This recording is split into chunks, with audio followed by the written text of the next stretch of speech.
Ya, Assalamualaikum warahmatullahi wabarakatuh dan selamat sore pemirsa Batam TV. Senang sekali kita bertemu kembali dalam program dialog khusus bersama Dinas Koperasi dan Usaha Mikro Kota Batam.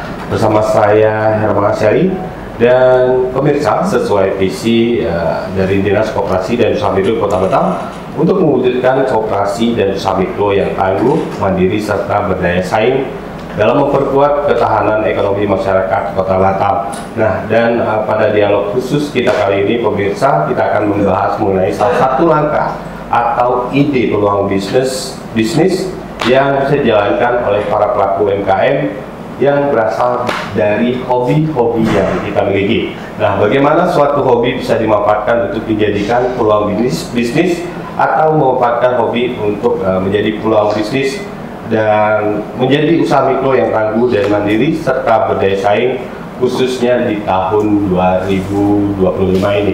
Dan nanti kita akan berbincang dengan kedua narasumber kita. Yang pertama ada Bapak Hendy Abdullah yang merupakan Kepala Dinas Koperasi dan Usaha Mikro Kota Batam. Langsung saja kita sapa Pak Hendy. Selamat sore Pak. Selamat sore, Assalamualaikum warahmatullahi wabarakatuh. Gimana Pak kabarnya sore hari ini di kesempatan bulan puasa, bulan suci Ramadan? Ya, Alhamdulillah sehat-sehat saja. Dalam beberapa waktu lagi ke depan kita akan sampai saatnya azan maghrib kita berbuka, insya Allah. Tapi belum puasa bukan berarti kegiatan nggak jalan, tetap jalan Pak ya? Betul, seperti kegiatan-kegiatan tidak di bulan Ramadan ini, kita Dinas Koperasi dan semua organisasi perangkat daerah lah tetap melaksanakan kegiatan seperti biasa, sebagaimana kita melaksanakan tugas keseharian saja. Baik Pak Hendy, sehat selalu Pak. Alhamdulillah, amin. Baik, selanjutnya ada Ibu Elvianti yang merupakan owner dari merek produk Danibun Mekrame, benar ya Bu ya? Ya, betul sekali. Mungkin bisa disapa sedikit, bisa dulu Mas, silakan. Selamat sore, Assalamualaikum warahmatullahi wabarakatuh. Bu, saya panggilnya Bu Elvi ya? Iya, Bu mungkin Elvi kegiatannya saat ini apa aja? Sibukannya di Danibun Mekrame seperti apa? Baik, terima kasih. Baik, kalau sekarang sih untuk saat ini kita kesibukannya tetap berproduksi ya untuk menciptakan produk-produk karya-karya dari Mekrame yang inovatif, inovasi yang terbaru, yang kreatif dan terupdate tentunya. Jadi masih seputar produksi saja sih. Masih sebagai berarti tetap produksi produktif, ya, tetap, produktif walaupun jadi, bulan puasa ini. Iya, benar banget. Jadi tidak berpengaruh ya.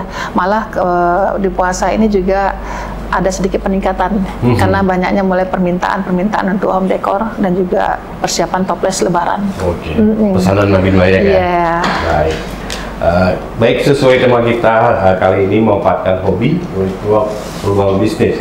Nah, mungkin saya ke Pak Hendy dulu Pak, bagaimana pandangan dari Bapak sendiri mengenai suatu hobi ini bisa dijadikan peluang bisnis Pak, seperti apa? Iya, baik. Jadi memang bisnis seseorang tuh biasanya memang dia diawali dari hobi. Itu sering hampir 60-70% kita ketemu seperti itu. Berarti hobi itu menjadi modal awal ya gitu, iya. Pak? Jadi kadang-kadang ada seorang buka kafe misalkan, karena memang hobinya masak, hobinya kuliner. Apakah dia memasak, apakah dia juga menikmati kuliner, ada hubungannya di sekitar seputaran situ. Jadi apa yang disampaikan oleh Bu Elvi tadi, ya awalnya bermula dari hobi. Sehingga dari hobi tersebut menghasilkan suatu produk, dan produk ini memiliki harga, memiliki nilai. Dan ini ya dibutuhkan orang dan disukai orang, sehingga dia menjadi peluang bisnis yang ya kenapa tidak harus kita lanjutkan dengan bisnisnya begitu, walaupun berawal dari hobi. Jadi hobi bisa jadi peluang bisnis, bisa jadi juga tidak, tergantung para pelaku UMKM. Nah, kalau dari Mbak Elvi sendiri mungkin bisa cerita sedikit bagaimana perjalanan dari produk dari Danibun ini seperti apa gitu. Awalnya di Kota Batam, seperti apa perjalanannya, sejak kapan gitu. Silakan. Baik, terima kasih. Ya memang benar yang dibilang Pak Kadis tadi, segala sesuatunya itu khususnya saya itu bermula dari hobi. Nah ini bermula di tahun 2011 ya.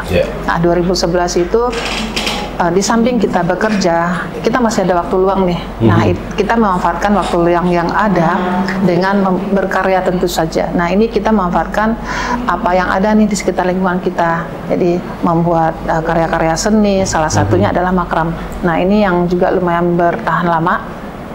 Nah, saya bermulanya nih membuatnya tidak untuk dijual sih, sama sekali tidak ada kepikiran untuk bisnis nih. Jadi kami berkarya hanya untuk kami nikmati sendiri, kami pakai sendiri, kita gunakan sendiri, baik itu di rumah ataupun yang kita pakai. Nah, tapi ya itu seiringnya berjalannya waktu, mulai ada tuh peminat, mulai ada yang menanyakan, nah ini produk apa, ini belinya di mana. Nah, disitulah baru mulai ada tuh ide bisnisnya.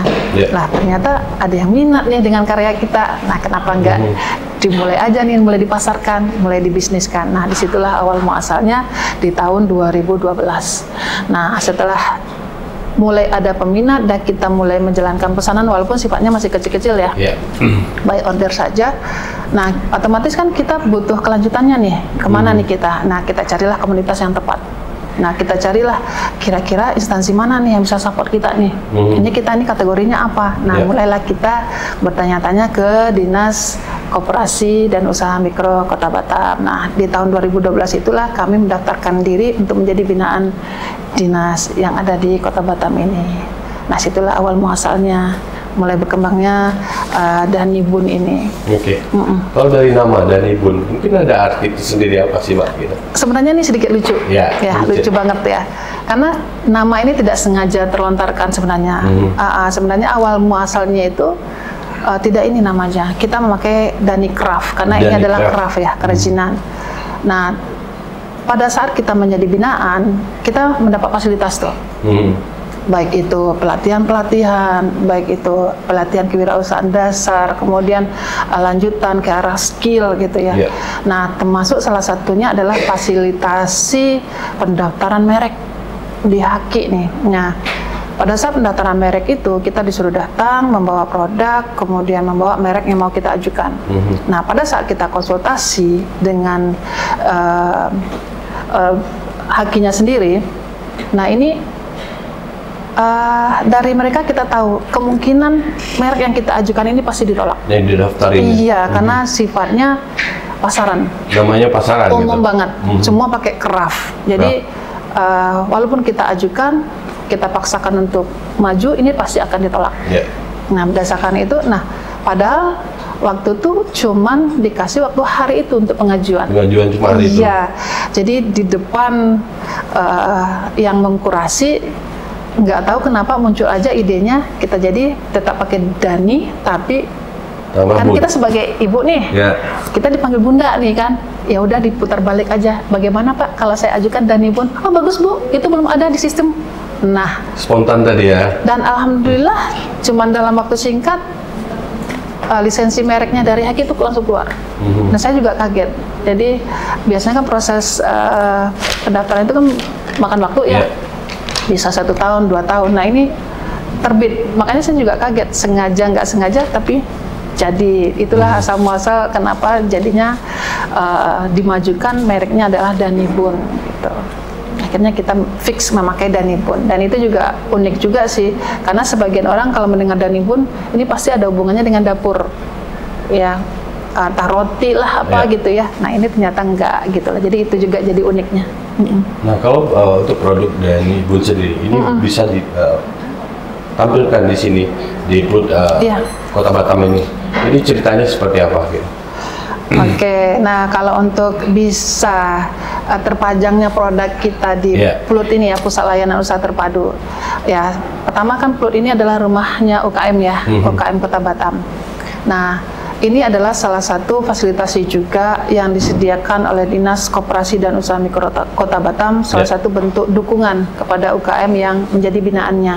Tapi tidak sekonyong-konyong langsung nangkring saja, tidak. Jadi tetap melalui prosesnya. Jadi pertamanya dilihat dulu produknya memang layak untuk tampil, kemudian kita melewati kurasi juga untuk bisa masuk ke galeri Plut ini. Jadi kalau barangnya sudah sesuai dengan standar yang memang disyaratkan oleh Pluit sendiri, nah alhamdulillah sampai saat sekarang produk Danibun sudah bisa artinya dari dulu seleksi ya? Iya, iya benar. Pak Henry mungkin bisa jelas Pak, fungsi dari Pluit sendiri dan apa aja yang ada di sini Pak gitu Pak.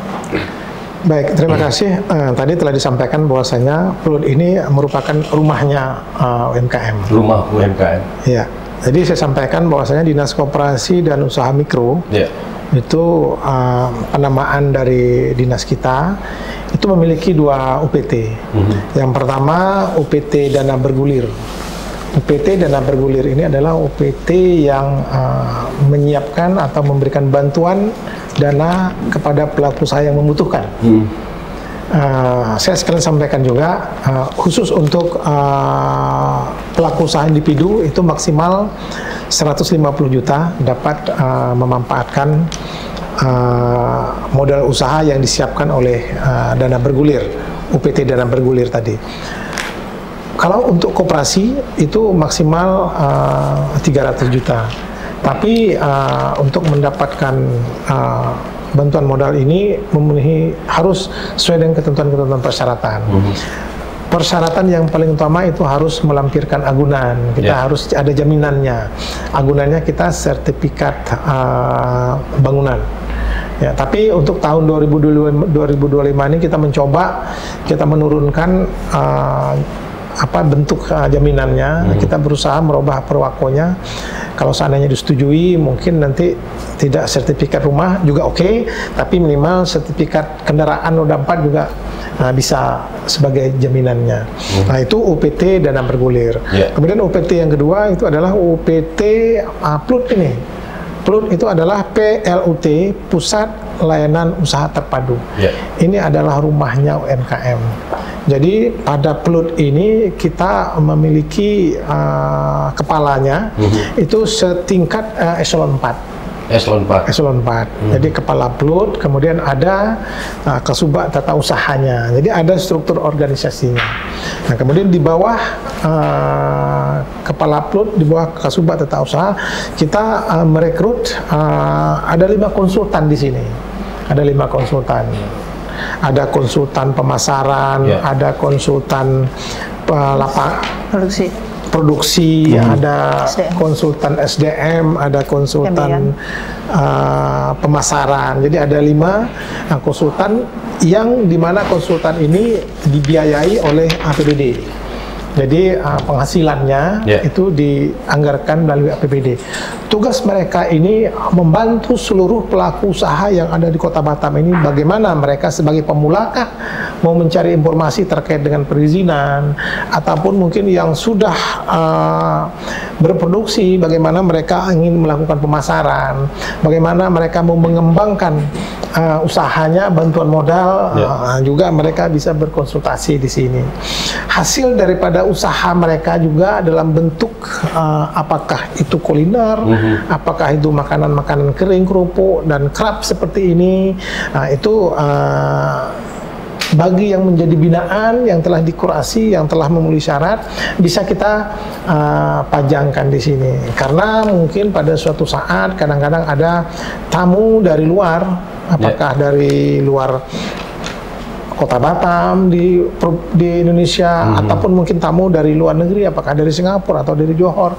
Kadang-kadang mereka mau melihat apa saja sih produk-produk UMKM yang dibuat oleh masyarakat Kota Batam. Kita bisa bawa ke sini, kita bisa lihat langsung di sini Pak ya. Iya. Jadi memang kantor Pluit itu ada di sini nih sekarang ini. Di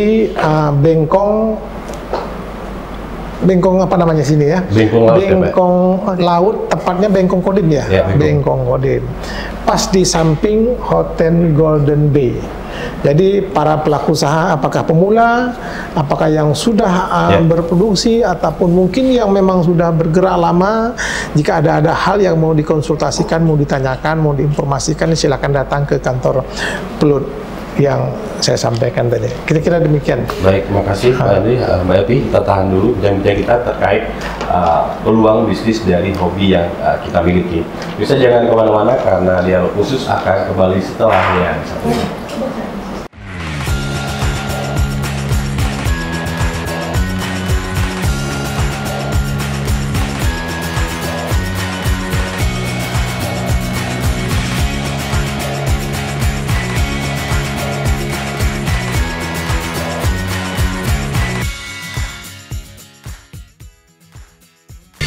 Temukan pesona alam yang memukau, petualangan seru, dan kuliner lezat yang hanya ada di Batam. Dari aktivitas air yang mendebarkan, hingga destinasi wisata yang memanjakan mata, Batam punya semuanya. Jelajahi ikon-ikon kota yang mempesona dan rasakan kehangatan budaya lokal. Dan jangan lewatkan sajian kuliner Batam yang menggugah selera, dari seafood segar hingga hidangan tradisional yang autentik. Belanja puas di pusat perbelanjaan modern yang lengkap dan nyaman. Batam, destinasi sempurna untuk liburan yang tak terlupakan. Saksikan program Amazing Batam, program yang memberikan edukasi kebudayaan, wisata religi, dan destinasi wisata yang ada di kota Batam hanya di Batam TV. Amazing Batam, enjoy the new city. Tayang setiap hari hanya di Batam Televisi. Amazing Batam, enjoy the new city. Dialog khusus menghadirkan narasumber yang ahli di bidangnya. Wisatawan Malaysia yang non orang Johor juga salah satu tujuannya Johor ini. Dinas Pariwisata Kabupaten Karimun itu mempunyai target. Adanya kolaborasi, artinya tanpa ada kolaborasi harus berjalan sendiri, apalagi di unsur pemerintah. Jadi usia batu yang ada di Natuna itu sampai 188 juta tahun yang lalu. DPRD Kota Batam bersama pemerintah Kota Batam menjadi tanggung jawab kita bersama. Jadi KPP ini lahir, makanya namanya juga Kaukus. Ya, Kaukus itu sebenarnya organisasi yang sifatnya temporer. Menyoroti tema menarik dan isu terkini yang terjadi di Kepulauan Riau. Senin sampai dengan Sabtu pukul 3 sore hingga 4 sore waktu Indonesia Barat. Hanya di Batam TV, Inspirasi Kepri.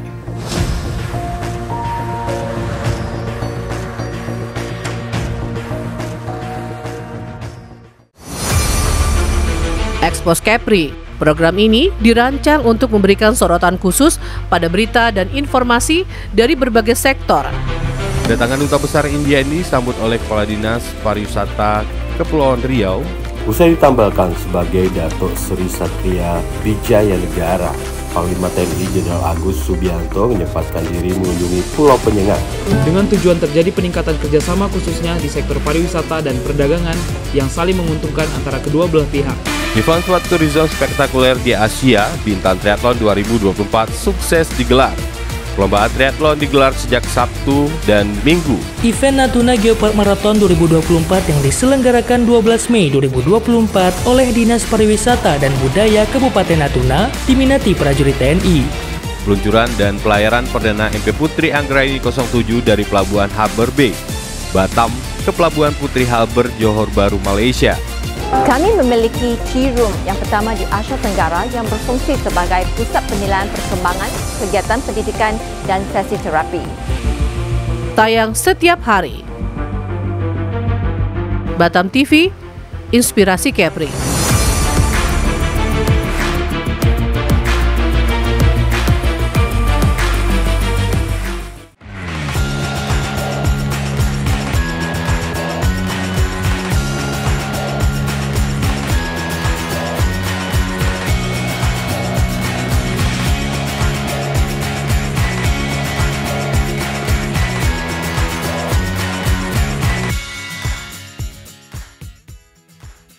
Ya, Bisa Batam TV, terima kasih Anda masih bersama kami di dialog khusus bersama Dinas Koperasi dan Usaha Mikro Kota Batam tentang memanfaatkan hobi untuk dijadikan peluang bisnis, dan kita masih bersama Bapak Henry Arulan yang merupakan Kepala Dinas Koperasi dan Usaha Mikro Kota Batam serta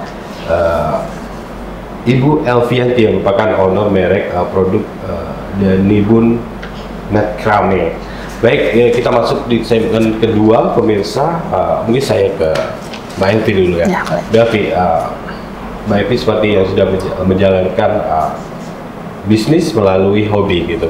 Tapi tantangan terbesar sebagai seorang pelaku UMKM yang menjalankan bisnis dari hobi yang dimiliki itu seperti apa? Jatuh bangunan Mbak Elvi yang Mbak Elvi jalani gitu. Iya, baik. Kalau tantangan sih normal ya, dengan setiap bisnis pasti punya tantangan tersendiri. Tapi khusus karena ini menyangkut kerajinan tangan ya, tantangan terbesar kita adalah di manpower. Jadi di pengrajinnya itu sendiri, karena tidak semua orang bisa kita hire untuk menjadi anggota kita untuk menjadi seorang pengrajin, ya, karena keterbatasan kemampuan, keterbatasan waktu juga. Nah, itu tantangan pertama di manpower. Yang kedua tantangannya adalah di manajemen waktunya. Nah, kita harus bisa mengarrange kapan waktunya kita untuk produksi, kapan waktunya kita untuk bekerja di bagian-bagian yang lain. Nah, ini menjadi tantangan sendiri. Yang terakhir adalah tantangan kita adalah pemasaran. Karena yang namanya kerajinan tangan, tidak semua orang tertarik dengan kerajinan. Hanya orang-orang tertentu, apalagi ini adalah kerajinan yang masih tipe-tipe klasik ya. Jadi hanya penggemar vintage lah yang jatuh cinta dengan produk-produk ini. Ya, jadi ini produknya memang untuk sepanjang masa, tapi tidak semua orang tertarik untuk hal seperti ini. Nah, ini tantangan terbesar kita adalah di pemasaran juga, menjadi hal yang lumayan cukup besar, berpengaruh di bisnis kita ini. Oke, nah kalau dari produk ini, kalau kita pikir ini benang atau tali ya gitu, ini bisa dijadikan apa aja? Gitu. Nah, di satu tali ini ini bisa kita ke fashion ya, bisa kita buat fashion seperti yang saya pakai ya, ini simple ya, tapi bisa mengubah tantanan fashion kita ya dengan hal yang sederhana, tapi dia langsung berubah gitu ya. Nah, kemudian juga bisa kita buat ke tas ya. Tas juga itu masih fashion. Kebetulan kita nggak bawa tasnya. Nah, ini bisa ke tas ataupun ke home decor seperti yang ada di belakang kita ya. Nah, ini untuk pajangan. Iya, gitu ya? Pajangan. Tapi kalau yang ini kalung nih. Ya. Itu kalung. Ya, kalung. Jadi bisa diaplikasikan menjadi kalung. Kemudian yang ini ikat pinggang. Ya. Nah, kemudian ini juga salah satu bisa untuk home decor. Home decor juga. Iya. Jadi banyak sekali, dari satu tali bisa kita buat sesuai permintaan customer. Jadi mau buat apa saja, insya Allah bisa gitu. Tapi setahu saya di 2025 ini tren vintage itu kembali muncul ya, atau seperti apa?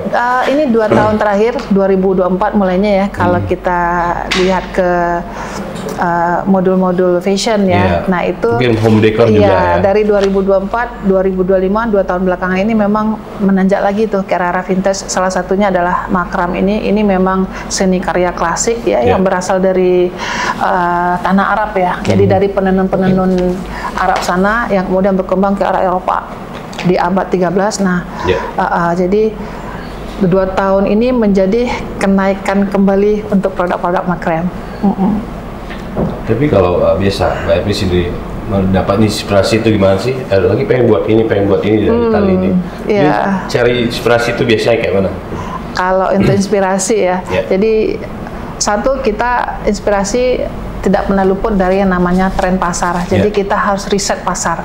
Ya, jadi tahun ini boomingnya ke arah mana nih, gitu ya? Modelnya apa? Tahun depan orang yang naik warnanya apa? Nah, itu kita juga lakukan riset pasar dulu. Tentu saja riset pasar tidak hal yang mudah, tapi saya selalu menerapkan yang namanya 5W 1H ya. Jadi what, apa yang mau kita buat nih, kemudian siapa yang mau makainya ya, kapan dia akan bisa order atau memakainya, nah, di mana kita bisa menjual ini, ya untuk siapa kita menjualnya. Nah, seperti itu. Nah, bagaimana kita bisa menjualnya atau memasarkannya. Nah, ini selalu saya terapkan untuk semua produk yang kami hasilkan. Nah, kemudian setelah kita riset pasar, kemudian kita juga mencari inspirasi. Nah, ini sifatnya nggak baku. Jadi inspirasi ini bisa dari arah mana saja. Bisa berdasarkan buku. Sekarang juga lagi booming digital ya. Jadi kita bisa googling ya. Di situ juga banyak ide-ide dari luar yang bisa kita terapkan. Tapi kita tidak hanya meniru ya. Jadi kita sistemnya ATM, amati, tiru, tapi harus ada modifikasinya. Modifikasinya penting ya. Nah, modifikasi inilah yang membuat produk kita akan menjadi beda. Seperti itu. Jadi menjadi ciri khas kita sendiri. Jadi setelah itu kita butuh yang namanya proses. Nah, proses ini yang membuat dia menjadi berbeda, dan yang terakhir adalah konsistensi.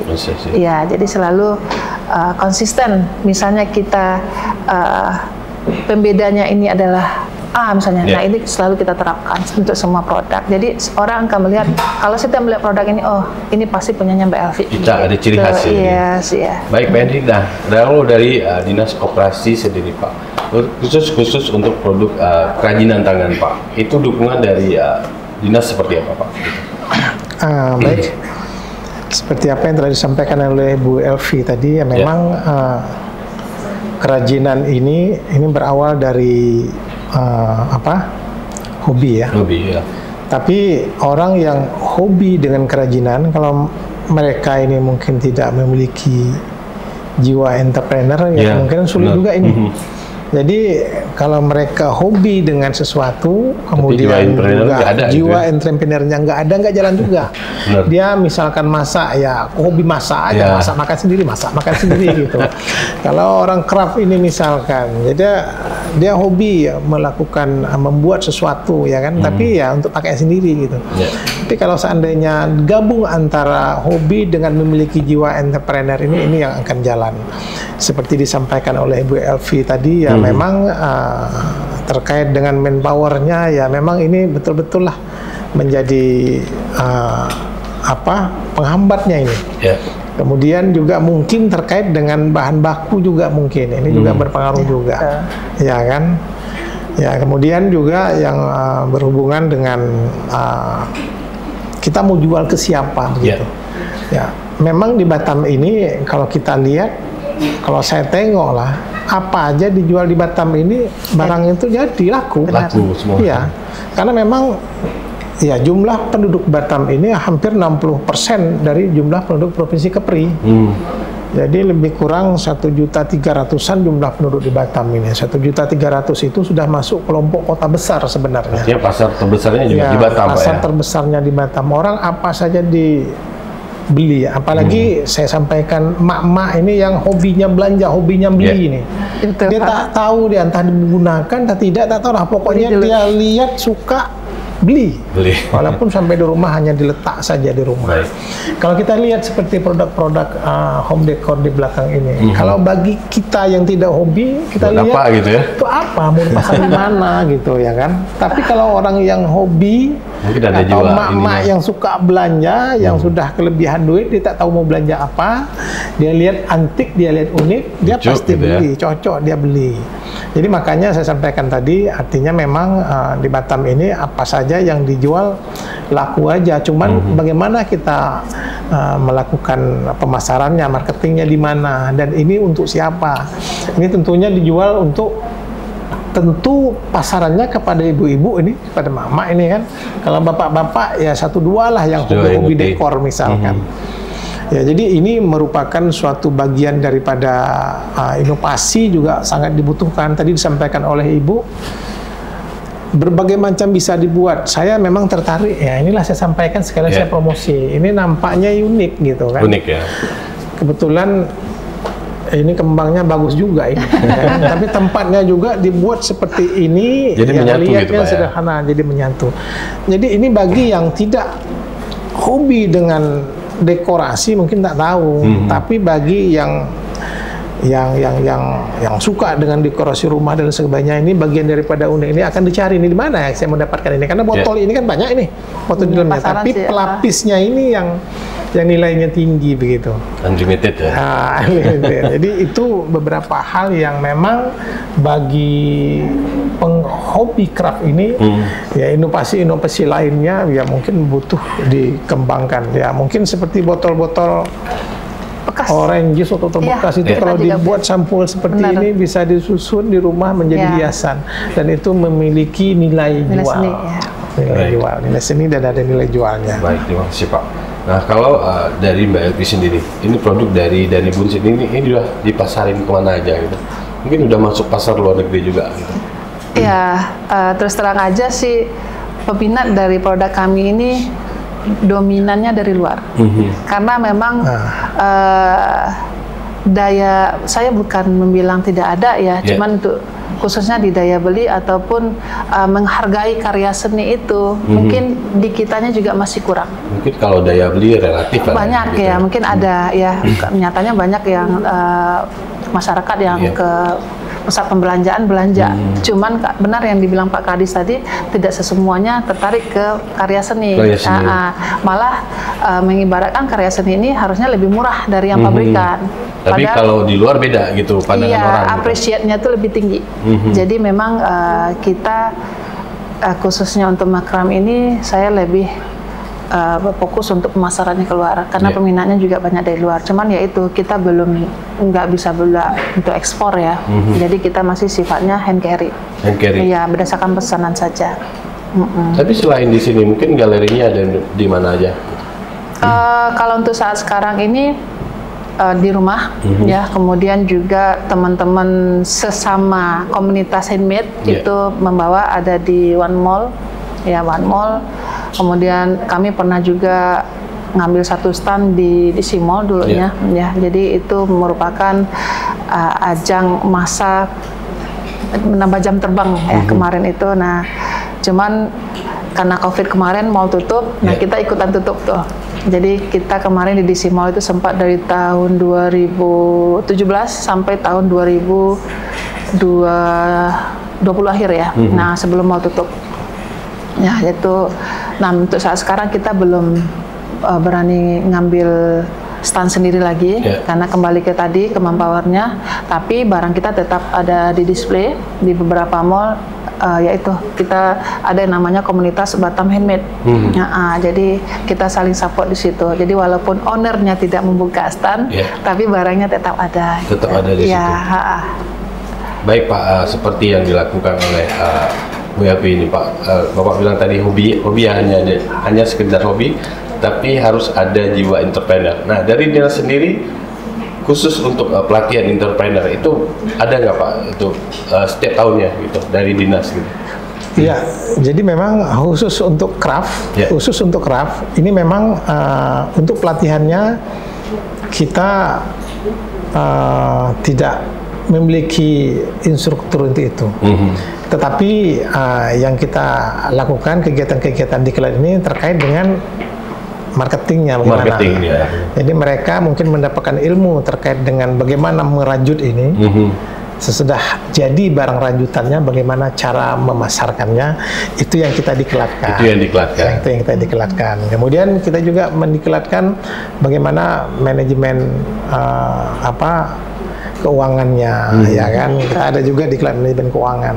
Nah, kadang-kadang kan para pelaku usaha ini barang terjual ini tak tahu nih yang mana modal, yang mana untungnya.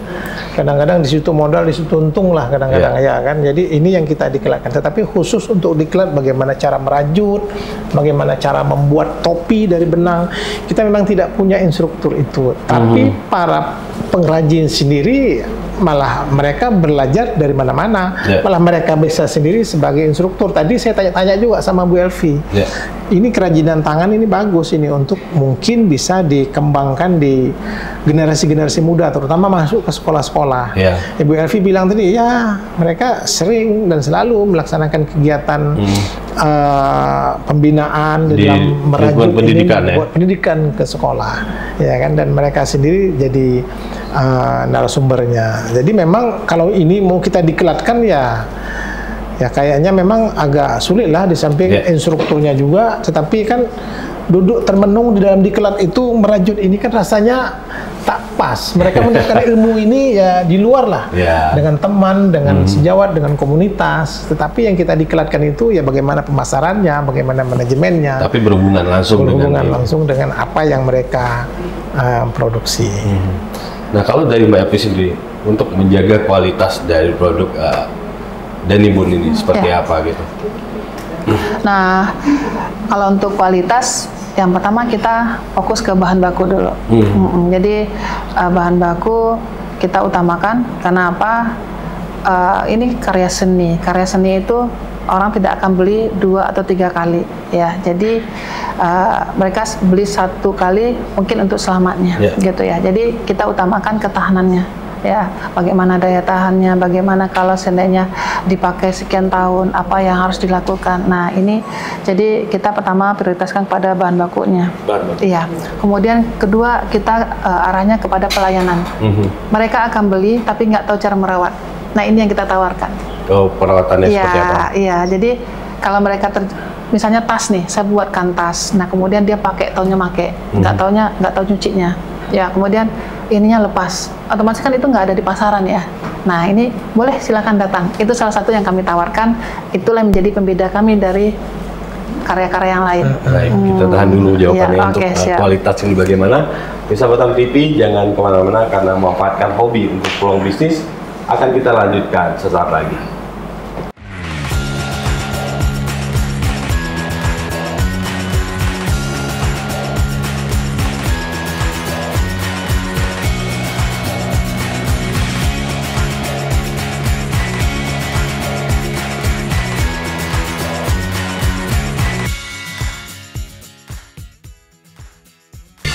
Temukan pesona alam yang memukau, petualangan seru, dan kuliner lezat yang hanya ada di Batam.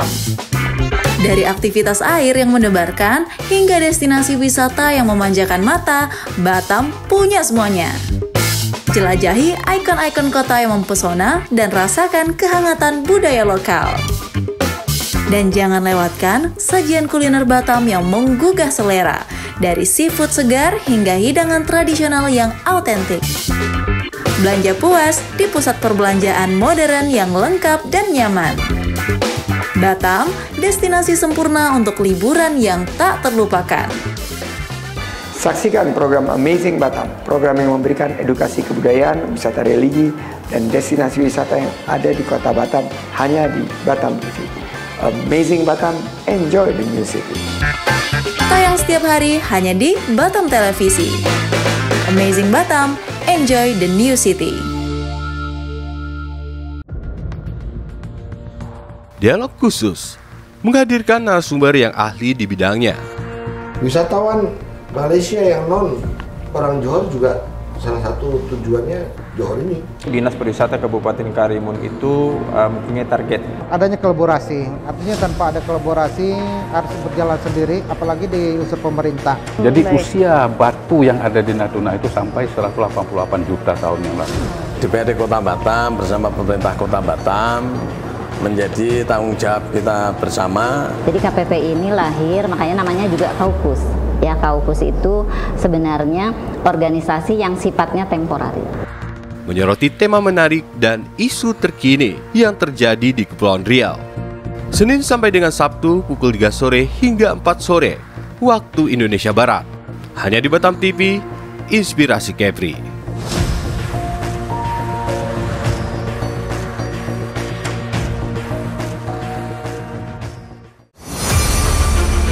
Expos Kepri. Program ini dirancang untuk memberikan sorotan khusus pada berita dan informasi dari berbagai sektor. Kedatangan Duta Besar India ini disambut oleh Kepala Dinas Pariwisata Kepulauan Riau.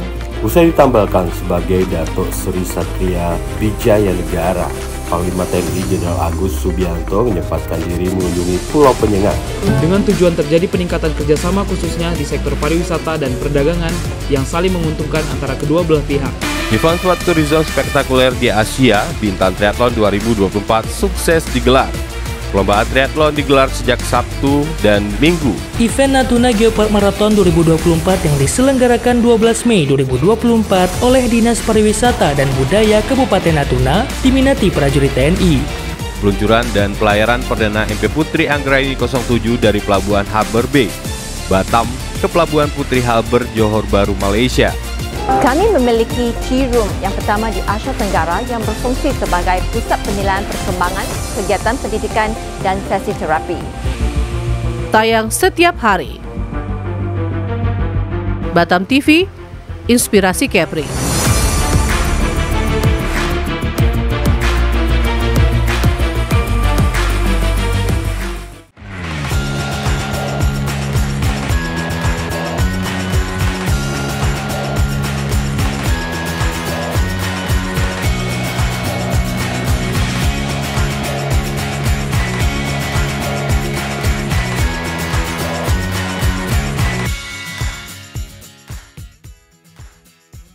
Baik, bersama Batam TV, terima kasih Anda masih bersama kami di dialog khusus bersama Dinas Koperasi dan Usaha Mikro Kota Batam. Dan kita masih berbincang mengenai memanfaatkan hobi untuk peluang bisnis. Kita lanjutkan lagi segmen ketiga. Tadi Mbak Evi sudah menjelaskan bagaimana menjaga kualitas dari produk Danibun ini. Mungkin bisa dilanjutkan lagi Mbak, pembahasan kita tadi terkait bagaimana Mbak Evi mempertahankan kualitas dari produk Danibun ini agar bisa bersaing di pasar Kota Batam dan internasional? Baik. Ya, seperti yang saya sebut tadi, yang pertama kita concern kepada bahan yang kita gunakan, yang kedua pelayanan, yang ketiga kita selalu membuat produk yang berbeda. Nah, ini yang menjadi ciri khas utama, ya. Kita, dan alhamdulillah sih saya belum, untuk sampai saat sekarang ya, saya belum ada tuh yang melihat produk sejenis yang dibikin langsung di Batam. Baru kami sendiri yang melakukannya di Danibun. Mungkin kalau teman-teman membeli langsung di luar Batam mungkin ada, tapi kalau yang yang dia produksi langsung di Batam itu belum ada. Kalau saya lihat produksi ini banyaknya di Bali, Pak. Iya benar. Iya, jadi Bali salah satu kiblat saya untuk inovasi produk ya, ke Bali, dan kami juga pernah langsung survei ke sana untuk melihat produk-produk. Bagaimana mereka mengerjakan, bagaimana mereka menjaga kualitasnya. Tapi dari segi pengerjaan ini dirajutkah atau sistemnya seperti apa? Apa beda dengan rajutan gitu? Nah, ini memang sama-sama seni benang tali-tali ya. Nah, tapi dia sangat berbeda.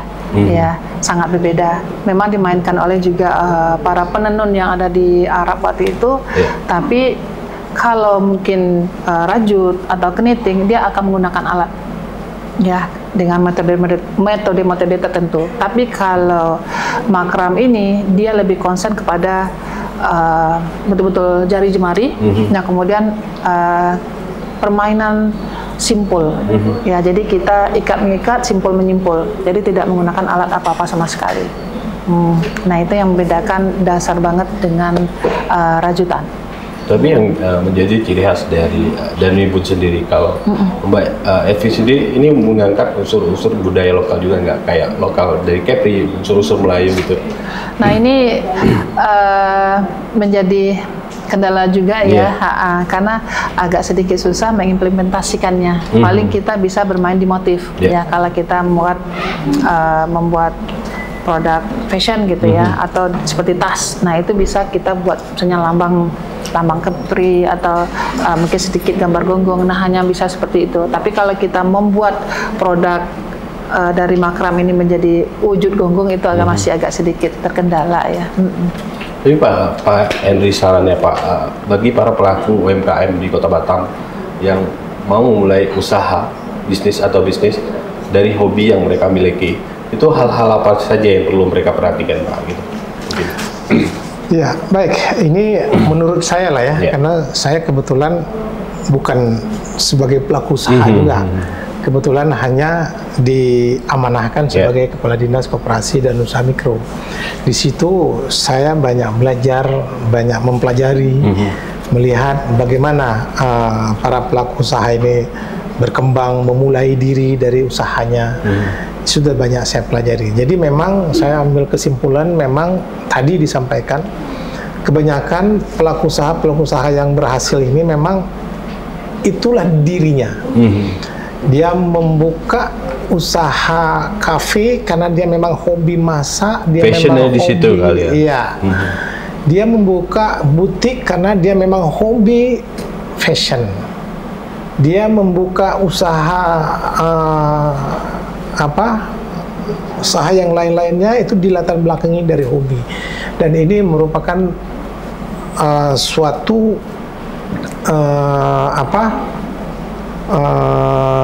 kebutuhan ataupun dasar daripada dia bertolak mau usaha apa. Tapi tidak menutup kemungkinan juga, bukan artinya saya menyampaikan bahwasanya orang tidak hobi situ dia tidak berkembang usaha yang mungkin lain. Lebih sepenuh hati kali ya menjalannya. Iya. Karena memang di sini mereka merasakan yang namanya kita berusaha, apalagi pemula, ini awal-awal bergerak itu pasti ruginya lah yang ketemu di sana. Jadi tak ketemu untungnya di sana.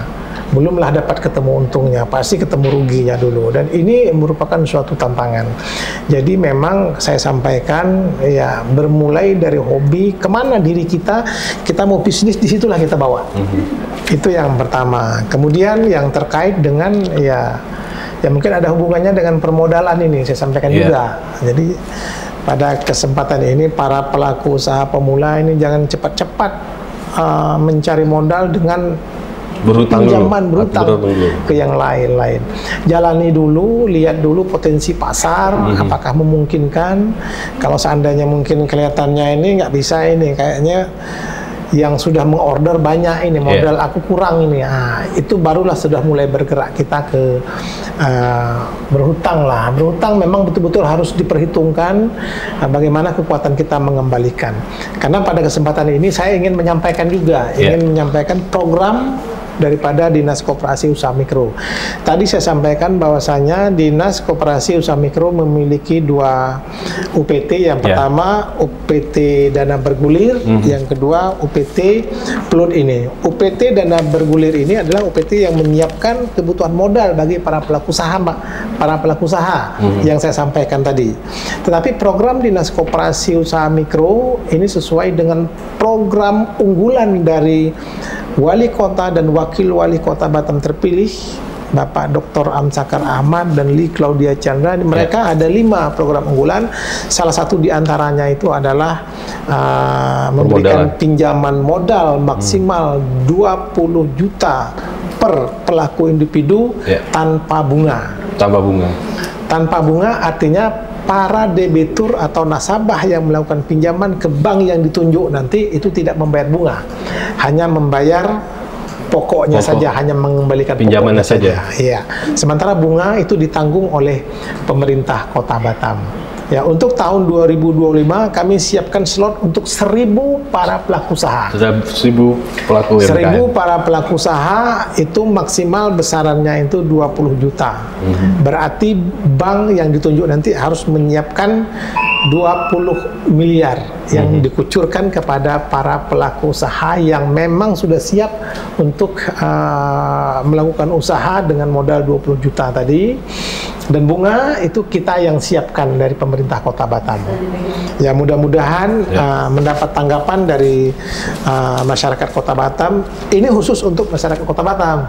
Jadi ber-KTP Kota Batam, berusaha Kota Batam, memiliki NIB, itu minimal syarat-syarat yang harus dipenuhi.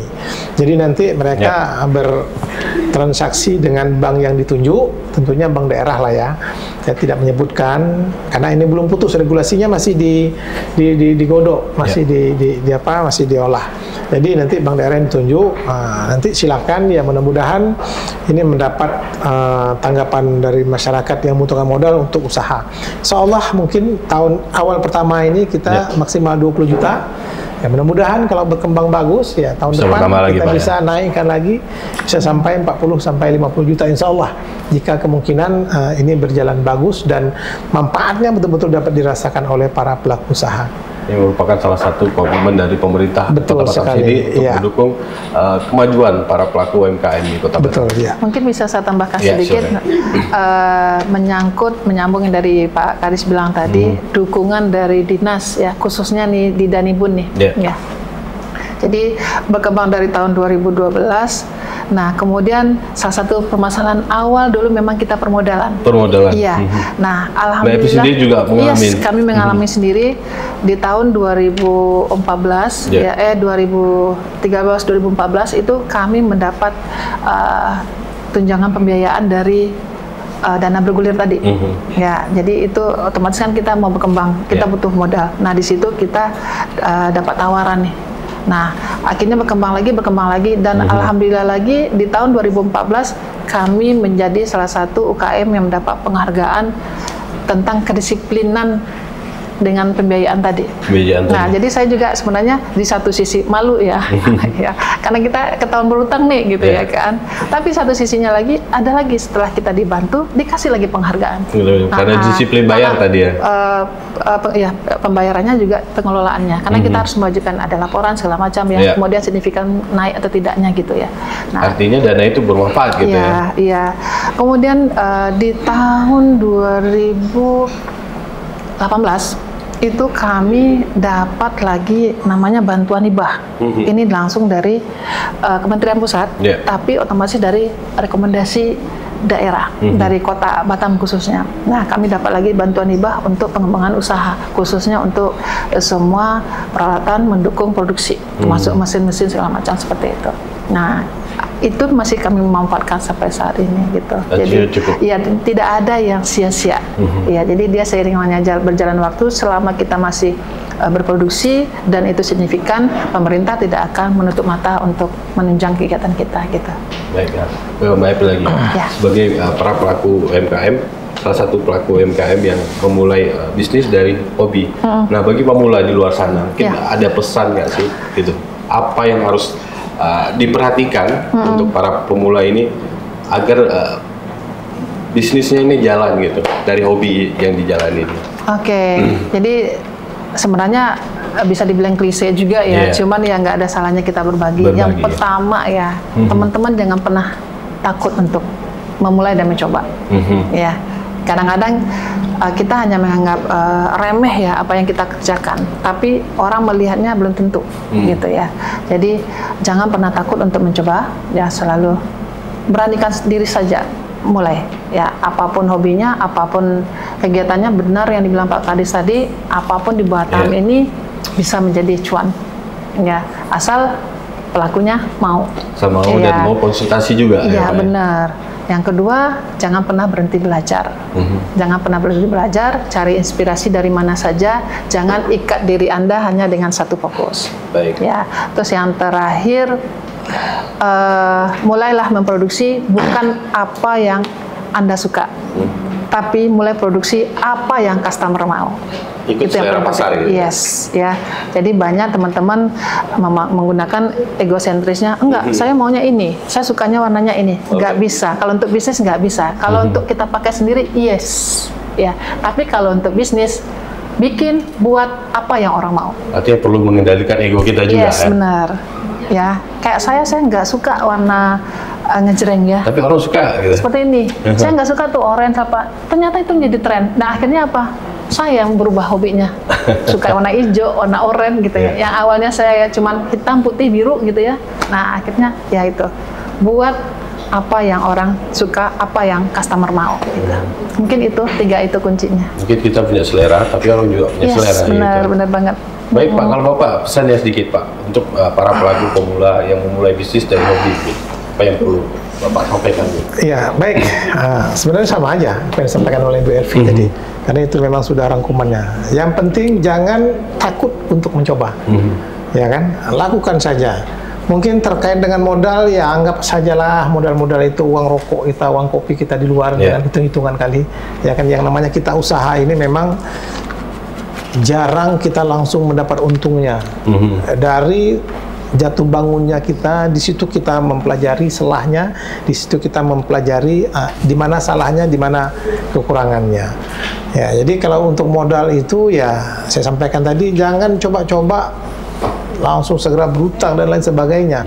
Uang sisih yang kita sisihkan itulah yang kita gunakan. Ya mungkin kalau dulunya seminggu 4-5 kali kita ngopi, sekarang ya kurangilah. Itulah kita anggap sebagai modal kita untuk melakukan sesuatu hobi kita yang nantinya akan berkembang jadi usaha. Mungkin ngopi di rumah aja. Iya, ngopi di rumah saja.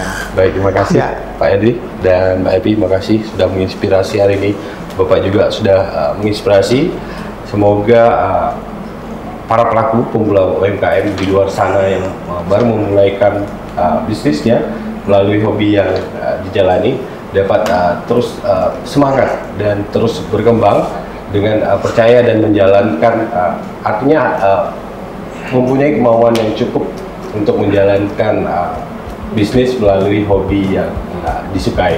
Baik, pemirsa, demikian dialog khusus kita kali ini. Saya Mas Harim, tim yang bertugas pamit dari hadapan Anda.